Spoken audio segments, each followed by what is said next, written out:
Hi, Jenny. Hello, Chris. Hi, everyone. So thank you so much for joining us. It's evening our time. Me and Jenny are in the UK and afternoon your time. And Jenny's book, The List of Suspicious Things, is the mystery and thriller pick for January, Barnes& and Noble. You can grab a copy at your local store and at bnn.com. And I've done my sales bit that I have to do quickly at the start. And we're going to talk a lot about the book. And I came up with loads of questions, and I really love this book. And you probably think that I have to say that, but for context, I'm a massive Arsenal fan. And like me and my kids go to Arsenal all the time. And currently, right now, Arsenal have just kicked off in the semi-final of the Carabao Cup. And You're I kidding I'm me. not kidding. So I've chosen to be here with you to talk about your wonderful book. So, if you need a reason to go out and buy a copy of this book, that is it. I'm giving up Arsenal for you. So, I'm so so Jenny, amazed and flattered by that. I'm gonna very quickly read your bio, which I've taken from the Penguin website. It's probably out of date, but that's the one I've got. So Jennie Godfrey was raised in West Yorkshire in a mill working family, and her debut novel, The List of Suspicious Things, was inspired by her childhood there in the 1970s. In 2020, Jenny gave up her corporate career to build a life around books. She is now a writer and part-time bookseller who lives and writes in the Somerset countryside. Is that accurate still? That is still accurate, yes. Okay, so what that doesn't say is how phenomenally successful the list of suspicious things has been in the UK, a number one Sunday Times bestseller, which is almost unheard of. I Yeah. know it still makes me giggle that that is what happened. Okay. I'm Where still where were amazed. you? Where were you when you found out? Can you remember being told the news? Yeah. So I was actually at a book signing in Exeter Waterstones, which is the equivalent of Barnes& and Noble in the UK. And my editor is a very confident woman who is quite scary. And The she best called ones are. me. Yes, Mhm. exactly. She called me, and I could sense that her voice was shaking. And I thought, oh gosh, something terrible's happened. And it was to tell me that it was a number one bestseller. And I had to then sign books with a Mhm. shaky hand. So I'm so sorry to everyone who got a signed book that day. You can't read my signature. It really is like it's staggering. Like I don't know if anyone watching kind of looks at the charts. I've started to more and more, and it's getting harder, isn't it? It's dominated by a few authors, And and then you're one of them. I was one of them. So I was the Barnes& and Noble pick for We Begin at the End, what feels like a lifetime ago, before all the Colours of the Dark, so probably like 4 or 5 years ago. God, which makes me feel like I'm quite, I don't know, sometimes I still feel like a debut, but I'm guessing you're still in right there. 100%. And funnily enough, because I feel like I'm kind of, a few years behind you, and we actually met when we were at a crime writing festival, and you were talking about the challenge of writing All the Colours of the Dark following the success of We Begin at the End. Who Uh-huh. knew? And I remember asking you the question, how did you write your follow-up? Because I felt so frozen and scared. And my follow-up is up out in the UK very, very soon. And actually, it's really lovely for me because I get to have my debut experience again, this time in Yeah. the United States. So I'm Uh, feeling very lucky. So you started, how far into the second book were you when you found out you were a bestseller and kind of everything went mad? Were you kind of a good way into that? I had started it, thank goodness, because I Yeah, think that I think that's the that's key. what throws you. Yeah. Yeah. So can you tell us, I never like to ask for like an elevator pitch, but maybe just tell us what the story is about. Because elevator pitch, there's a lot of pressure on, isn't there? Yeah, but I genuinely, because I've talked about this book so much, I do feel like, oh, I can tell you what it's about. So it's set in 1970s West Yorkshire, and it's the story of 12-year-old Miv. And Miv's home life isn't great, money is tight, and her mum is ill in a way that she can't quite understand at the beginning. Margaret Thatcher has just become Prime Minister, which Chris and I know the impact of. And for all those, oh, there have been murders taking place in the county since 1975, murders of women. And for those reasons, Miv's dad decides that he's going to move the family down south. Now, to set the context here, for any northerner in the UK, down south, particularly London, is a fate worse than death. It's a terrible, terrible, terrible thing. And so Miv decides that she's going to make Yorkshire safe again and attractive for her family by catching the murderer. And she recruits her best friend Sharon to help her, and they write this list of suspicious things that are in their neighborhood, people that they see, and they investigate them one by one. And in doing so, they inevitably uncover all the secrets of their small neighborhood. That was a very good pitch. And I enjoyed it even though I'm a Londoner, you know. But I remember that. I remember that as a kid, that kind of north-south divide. I remember it through football, you know, and Arsenal and Man United. And yeah, it's so the book is phenomenal. It's I think the thing that stood out for me most was how well you wrote a child. You know, it's a really difficult thing to do, you know, to hang a kind of serious adult story, you know, Yeah, with some really serious things going on. Obviously the murders are real, yeah. and and so that in itself is a weighty thing to tackle, but to do it credibly through a child, you know, is I've done it before. It's an incredible, all of my books I I've written know. child protagonists. It's really difficult. It takes so much work, and I wondered how you went about it. Well, I mean, I was advised very strongly not to do it for my Okay, debut interesting. novel. Like people would say to me, just don't. Yeah. You're not a skilled enough writer to be able to carry it off at this stage. And I ignored them. And I am a big fan of We Begin at the End, which I think you know, and Duchess in particular. Mhm. And I remember reading We Begin at the End, and it was way before I had the idea for List, but I knew that that's how I wanted to tell this story. And luckily for me, well, there's two things really. Luckily for me, I'm still a child in my head. I've never grown up. Yeah. I'm Mhm. not even, I'm not joking. I just am still Mm. very young in my head. But also, I have kept a diary since I was 13, and Wow. I have them all.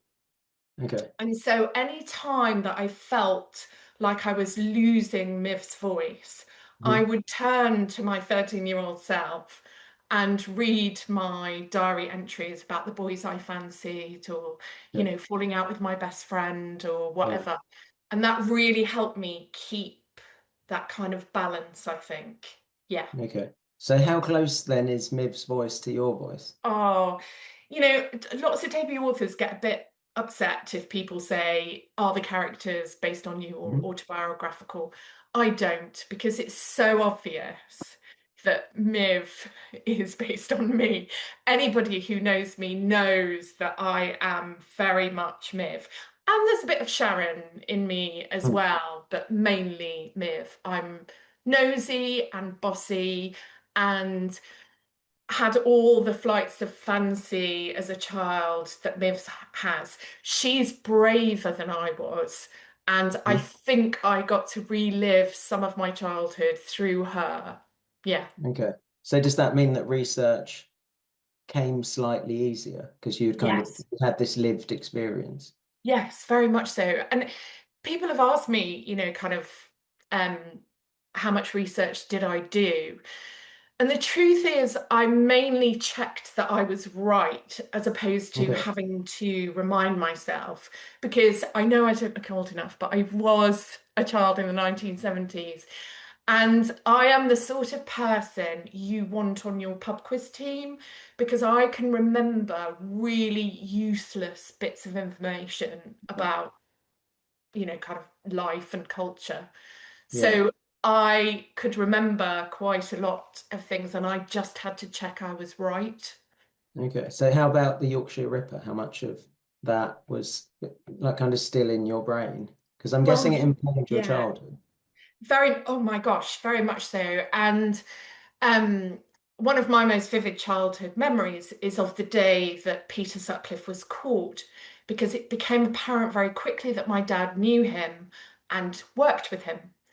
I can just remember us watching the television and my dad saying, "But I know him. I know him, and he's the quietest man, the shyest man. He couldn't get his head around it." And I was 10 at the time, I think. Yeah. And that had a huge impact on me because we'd all known for years about this man. And in the book, the girls play a game called Ripper Chase, where they Mhm. pretend to be chased by this murderer. That's an actual thing that we did at our school. The Yorkshire Ripper haunted our childhoods, and there is a whole generation, particularly of women, who are really influenced by it. Yeah, it's yeah, I read that fact and was kind of blown away because to have a personal connection like that and to humanize, someone that we would just see as a monster, it must have Yes. really hit home, especially for your dad. I can't imagine it. Yeah, well, he later in life went on to be a chaplain at a high security prison, and Right. he's worked with some of the worst criminals in the Hmm. UK. And he's a proper Yorkshire bloke. So he didn't used to talk about his feelings or analyze anything, but you can't tell me that's not connected. The Yeah. fact that we had this experience in the 1970s and then kind of he went on to work exclusively with criminals. Yeah. Does he acknowledge that link? Like, Now he is does. Yeah. Yeah, okay. Yeah. Yeah, because it's like it's so profound, isn't it? I'm so Yeah. interested in things like that. Yeah, I've Yeah. done a couple of prison events and at like maximum security. Yeah, have you ever done one? No, I I want highly to. recommend it. Yeah. Yeah. Yeah. I'll email you after because I have some Yeah. connections, and they're always looking Please. for authors. Yeah, it's Yeah. so interesting. Really, really like the most interesting events I've done.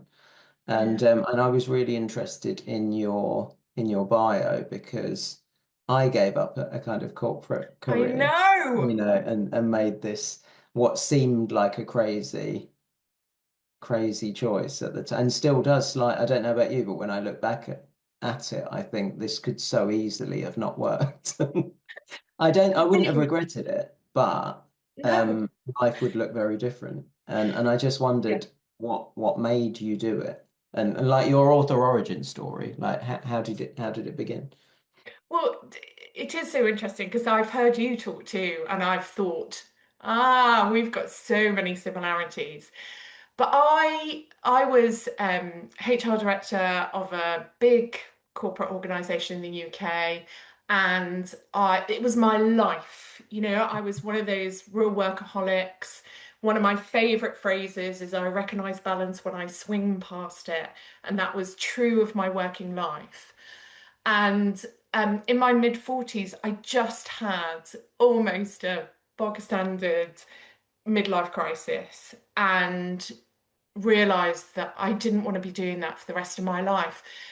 And my plan actually was to take some time to decide what I was going to do next. So I gave up my job, um, had enough money to see me through 6 to 12 months. And I thought, while I'm deciding what I'm going to do next, I'm going to write a book because Mhm. that's something I've always wanted to do. And it turned out that was what I was going to do next because that's 7 years ago now. And Okay. so, I mean, lots of people, by the way, did the same, I think, as may have happened to you, where they were kind of, you've done what? Yeah. You're doing Yeah. what? Hmm. And people would say, don't you realize like the chances of you getting an agent or a publishing deal are so small, it's like winning the lottery. And I just kind of smiled serenely and insanely believed that it would happen, and it did. And I do, I mean, I really get, I'm so lucky. I'm sure you have sort of the Hmm. same feeling about it. I'm so lucky. Yeah. Okay. So were you a big reader?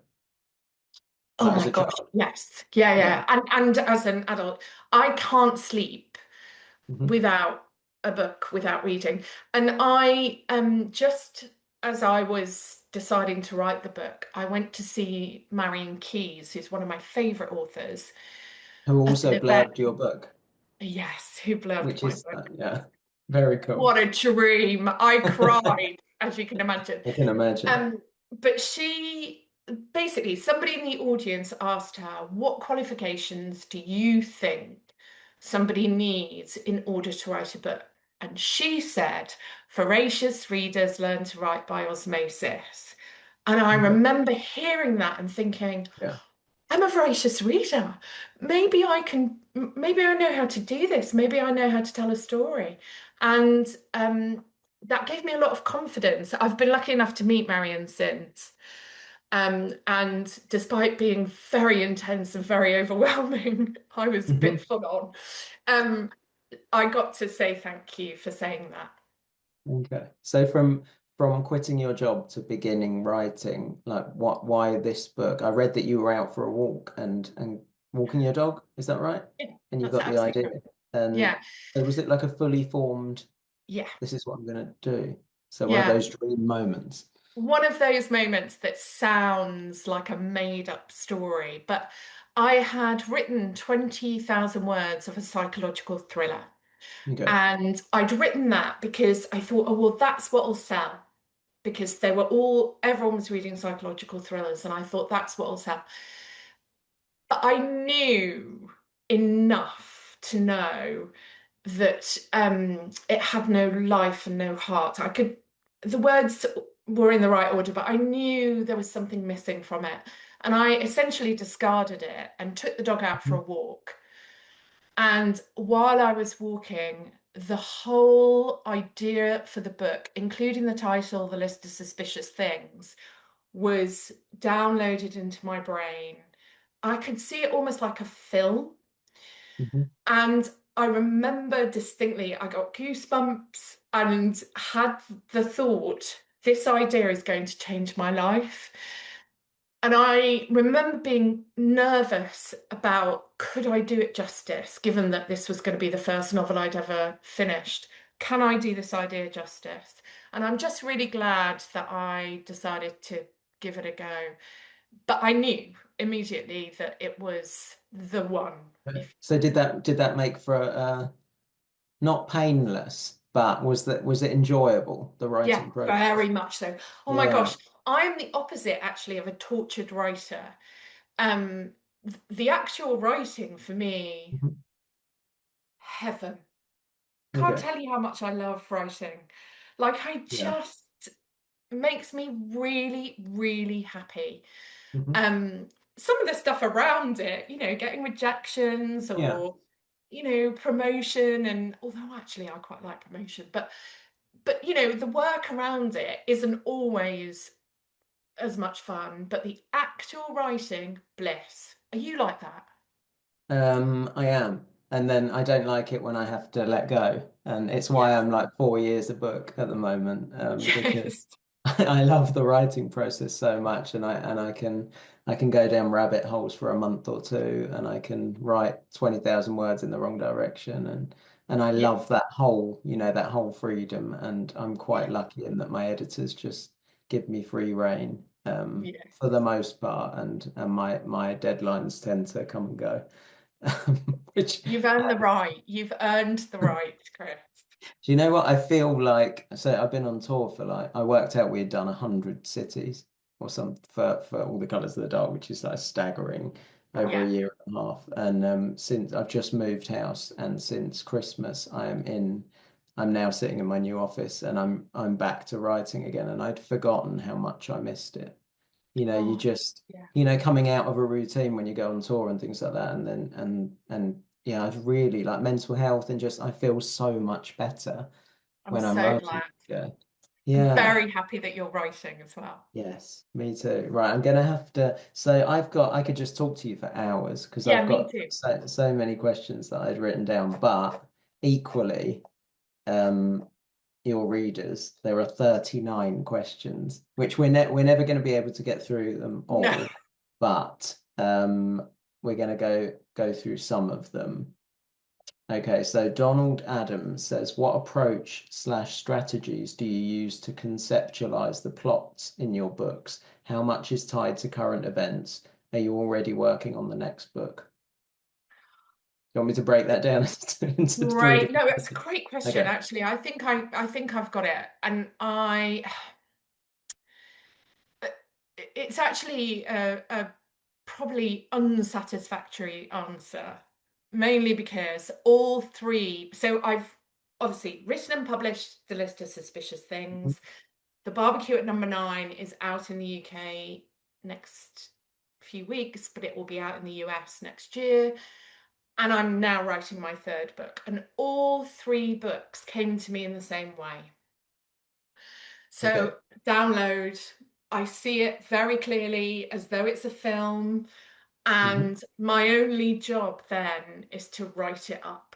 So I almost feel like, and I'm so conscious of saying this and sounding really woo woo, but it is what it is. I Hmm. almost don't feel like they come from me. So it isn't a Okay. logical process of me thinking up the Mm. book idea and what it's going to be. It's basically handed to me, it feels like. And then Okay. my job is to write it up. Now, the writing up, Hmm. I'm a very organized, ordered person. I think we might differ on this one, Chris, because I'm very For sure. Yeah. logical and, Okay. ex project person. I can plan it all out and write it to a very strict schedule. This is where Okay. you and I definitely differ. I deliver Okay. before my deadlines. I'm Wow. that annoying. I would Yeah. like to be your editor, I think. And I think my editor would like to be your editor instead. So how are you editorially then? Because you have this like perfect thing, you write it down, you send it off, and then if Yeah. you get a list back of things that you've done wrong or things that don't quite work, and then Well, all my edits so Mhm. far, again, linked to this Yeah. kind of ex-corporate person thing, are Mhm. more. You need to write more. Again, I think we might Okay. be the opposite on this one. Because I learned in 25 years in sort of those kinds of jobs to say everything in the shortest way, the least number of words, and the least flowery way possible. Okay. I go the So other way. yes, Flower it yes. up. If you merged us, we'd be like the perfect writer. Oh yeah. Because all my edits are, this is great. Can Mhm. we have more now? Okay. So I have to, so from my first draft of list of suspicious things, it doubled in size to Okay. the finished book that you see Wow. today. Okay, so Yeah. you underwrite and deliver a short first draft. Yes, like a Yeah. sketch. And Okay. then all my edits are colouring in. Okay. Yeah. Okay, so Marie Montalto says historical fiction is a fabulous genre. How did you choose this genre through a personal family connection or through research for other novels? I think we've covered most of it, but We have, but can I just say the Mhm. 1970s are not historical. I mean, I know they Agreed. are, by the way, but to me, it feels like yesterday. And whenever people say it's historical fiction, I feel so old. Yeah. Same. Well, I learned that the criteria for historical, I can't remember like one of the prizes. So me and Jenny often see each other at award ceremonies that we lose. We go there for the free drink and Yeah. come home without a trophy. But so I was reading like the criteria for one of the historical awards, and it was like it just had to be, I think it was 90s or some pre-90s or something like that. Yeah, because for That me, historical, I horrifies go me. back. Yeah, like Yeah. 20s or 30s or something like that. Because to me, like the 80s was about 20 years ago. So Yeah. yeah, it can't Yeah. possibly be. Yeah. Katie Westland says, what did you learn about yourself after writing this book? That's a good question. It's a great question. What did I learn about myself? I learned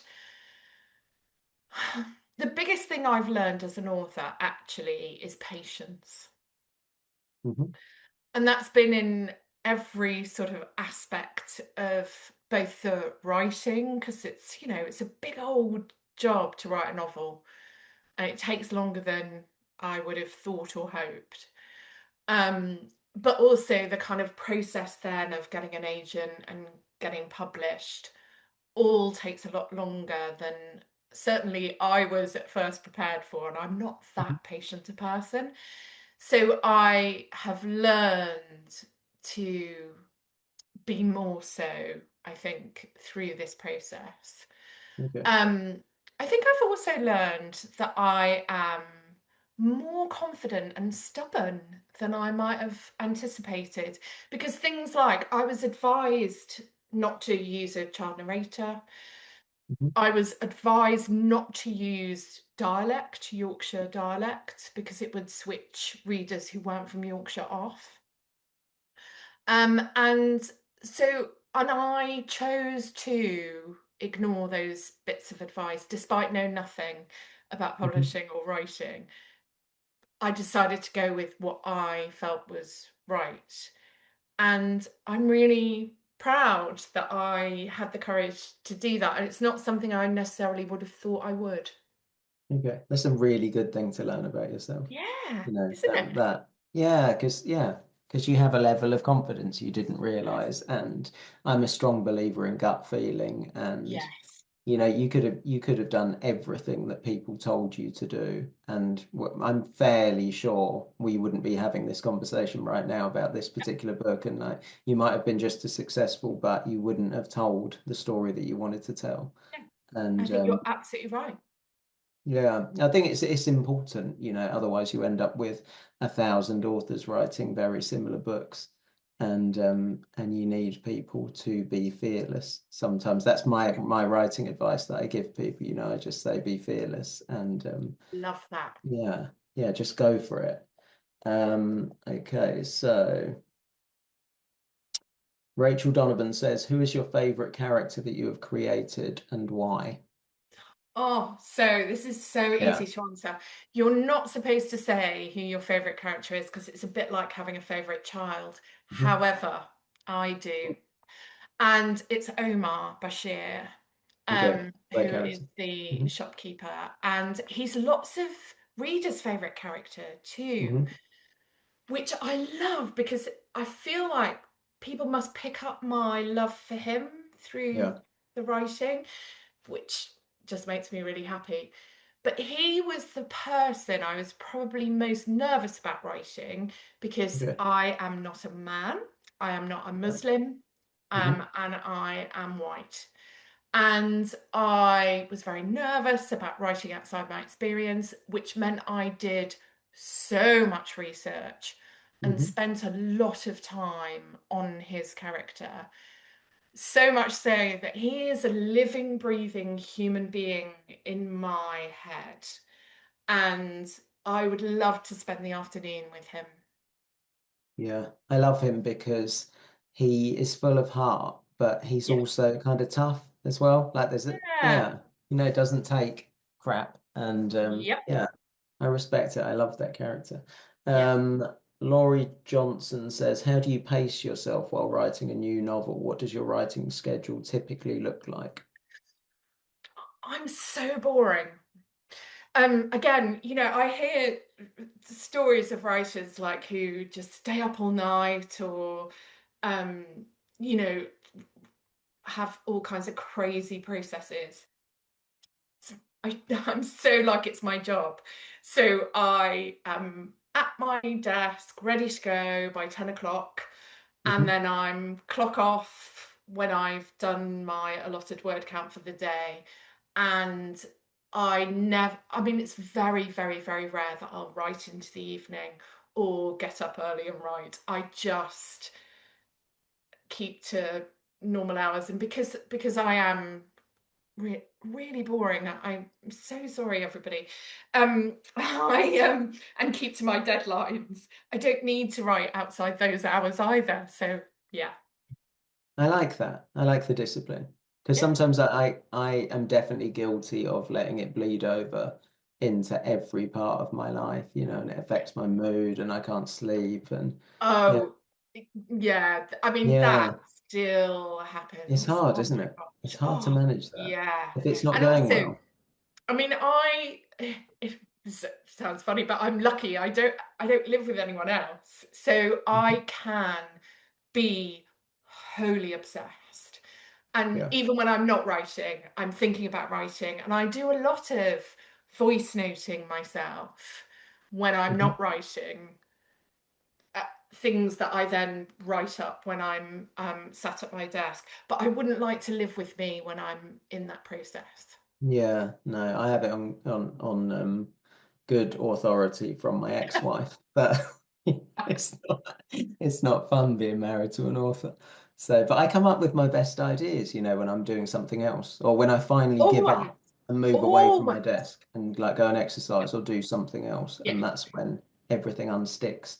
Walking for me is because I live in the middle of the countryside Hmm. and I, try and get out every day for a walk. And that is where my best ideas, all the knotty things that I'm struggling with, that's where it all unfolds. And I'll record myself and then get back and transform it into something on the screen. Yeah. Most of my writing actually doesn't occur in those moments when I'm sat in front of the screen. It Hmm. happens off screen. Yeah, mine tends to happen in the middle of the night as well. When you wake up at 3 and you've got to go back to sleep, and then all of a sudden, bang, it's like a light switch flicks on, and Yeah. And uh, the thing is, though, I don't know if you've ever done this, where you've thought, I'm definitely going to remember that in the morning, yeah, and then you don't. So I'm on my notes app. My notes app is full of same. great sentences. Yeah, same. I used to get up in the night. Like for years, I used to get up and go and change the paragraph or the thing because I just couldn't physically go back to sleep. And I've trained myself to stop doing that Yeah. because I was like, that the eye bags and I look like the Walking Dead for most of We Begin at the End. So Lynette Wilson says, what was the hardest scene you have had to write? What made it so hard and how did you get through it? So I'm not going to do any spoilers. Hmm. Um, but there is a scene which and it might not be the one everyone thinks it is, but there's a scene that I cannot read out loud or read it, on the page without Hmm. properly crying. Okay. And I remember at the time thinking, I think this is probably a good thing that I'm Hmm. really emotional about this. Yeah. Because again, I think readers pick up the emotion of the writer in the process. And it's the scene I'm most proud of. I just wish I could tell you what it is, but it takes place in a hospital.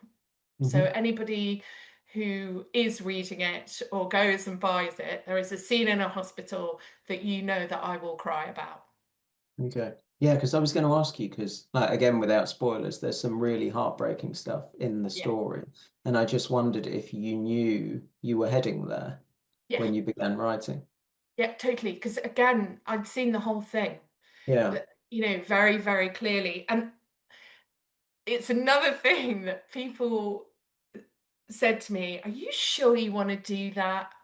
Hmm. And I remember thinking, no, but this is the story. Like it felt like it existed. So therefore, how could I change it? And I was very, when I went to get an agent and a publisher, I was not one of those people that was like, I'm not going to change a word. I want to learn. Please help me make this the best book it can be. But there was one red line, which was the ending. I Okay. knew the ending was the ending, and yeah, Okay. And your editors agreed, I'm guessing, or editor. thank God. Yes, they Yeah. did. Yeah, Okay. yeah, Okay. So, Chandra Carter says, would you ever consider your books becoming a movie or TV show? yeah. It makes Yeah. such a good TV series. Oh my God. So there are 13 items on the list. I'm thinking Netflix, Yeah. 13 episodes. Yeah. I think so as well. I Yeah, think how fun would it be to recreate that, that era? And I can see it, when I'm reading it. And that's yeah, what I love about a good book, when you can see it. I close yeah, my eyes and I can see everything so clearly. yeah. Okay. Title. You kind of covered that it came to you in your head, but Brittany Thomas says, how did you come up with the name of the book and what is your favorite part of the book? So, by the way, my editor said it's the first title in her 20-year career that she hasn't changed, which I Wow. felt really Okay. proud of. Yeah. I've never Um, named one of my books, so no, and my second one, I didn't name it, but the list of suspicious things, a again, great it title. existed. Yeah. Yeah. My favorite part of the book, oh, that's really hard. And maybe it's more of a thread that runs through the book, which is the friendship between Miv and Sharon. Um, I was lucky enough to grow up with the best friends, many of whom are still in my life now, especially a girl called Sam, who was begins with an S, who was my friend from age 11. We're still really good friends now, and I just really wanted to reflect the power of childhood friendships and the strength of the love in the book. So I'm really proud that, you know, that's my favorite part, I think, the friendship between the two girls. Yeah, that really comes across. And I love it. I love a book about, I love Tomorrow and Tomorrow and Tomorrow, a book about friendship. I just Yes. find friendship so much more interesting, than, Yes. yeah, because there's something very obvious, isn't there, about a traditional love story, with where laws of attraction apply and things like that. Friendship is so much more complex, Yeah. especially at that age when you can fall out like day by day, you can fall out and be kind of enemies and then the next day best friends. And I remember being like that. I remember it was simpler with my friends as a boy growing up because there would just be a fight and then there would be an almost instant making up and then like I had female friends and they would fall out for a month or 2 months The together. drama. Yeah, The drama. yeah, yeah, I remember it. So Jessica DeLillo wants to know what is the best advice you have ever received? I'm guessing this is writing, but could also be life advice as well. Yeah. I mean, your thing about fearlessness, my version of that is about right from the heart. Hmm. And actually that would be life advice as well. Do anything from the heart.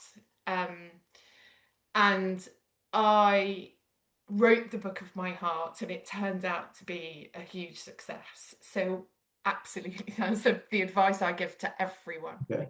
That's a perfect answer. Nicole Coco wants to know what your favorite book is. Oh, I mean, that you can choose a few, I think, thank because you. it's too difficult, Thank isn't it? you. So I am a huge Jane Austen fan. Mhm. Huge. And Persuasion is my favourite Jane Austen book, and it probably is my favourite book of all time. Sitting alongside of that, and you can probably see the influence of this next one on the list of suspicious things is To Kill a Mockingbird. Okay. I have read and reread To Kill a Mockingbird and Persuasion many times. And then the third book that I've reread and read many, many, many times is Marion Keyes' Rachel's Holiday, Okay. which is one of those books where it looks like it's going to be a kind of frothy, light-hearted book. And it is very, very, very funny. But it is also the best book on addiction I think I've ever read. And I'm a recovering alcoholic, so, I know what I'm talking about. Rachel's Holiday is such a brilliant depiction of addiction. Okay. And I read it in 1997 when it was published, and it changed my life because it helped me get on the path to sobriety. So, yeah. Wow. So did you tell her that when you met her? Yeah, totally. I feel like I've really just overshared. Hello, everybody. I No, not forgot at that it's all. not just me and Chris. No, I'm the king of oversharing, you know. Oh, good. I I'm do it. so glad. Yeah. No, it's nice to hear. It's nice to know where things come from, I think. And Yeah, that's why I'm always really open and honest when I do yeah, interviews and talk about writing, because I don't think we could write the stories we do without having gone through something similar to some of the characters sometimes. You know, I definitely yeah, draw on everything when I'm yeah, writing. yeah. Absolutely. Yeah. Yeah. So the next book, are you writing another one at the moment? I'm writing book three now. Yeah. Okay. And how is that going? So it's a little bit bitty at the moment. I Okay. mean, again, I'm so boring, and you're probably going to go, "What?"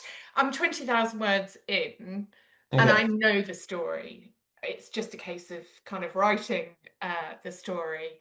Um, and it's the third. I'm almost seeing it as a bit of a trilogy in that in Okay. my head. So 1970s, the list of suspicious things.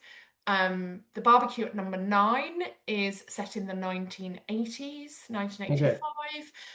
And my third book, which at the moment is called 1997, is Mhm. set across every month in 1997. We'll see whether that title lasts. Yeah. Okay. Do you have child protagonists again, out of interest? In the barbecue at number nine, there is a 15-year-old narrator. Yeah. Okay. Okay. I wonder if you will always kind of head back there when you're writing, because it is No, something that I do every time. it's, Mm. I mean, it's hard not to once you've kind of found that Yeah. voice or that Hmm. part of yourself. But book three so far is all adults. We'll see if that lasts though. Okay. That's exciting. And Mm. I think we've done 50 minutes now, so I think we're Oh, I know, I think I we're don't at the want to very end. go. Yeah, but I'm sure I will see you around on the circuit this year. I'm I'll see sure you we at will an be. awards do. Yeah, I'm sure we will lose the same awards again this year if we're lucky enough to be invited again. But thank you so much. This was so No, fun, and thank you, Chris.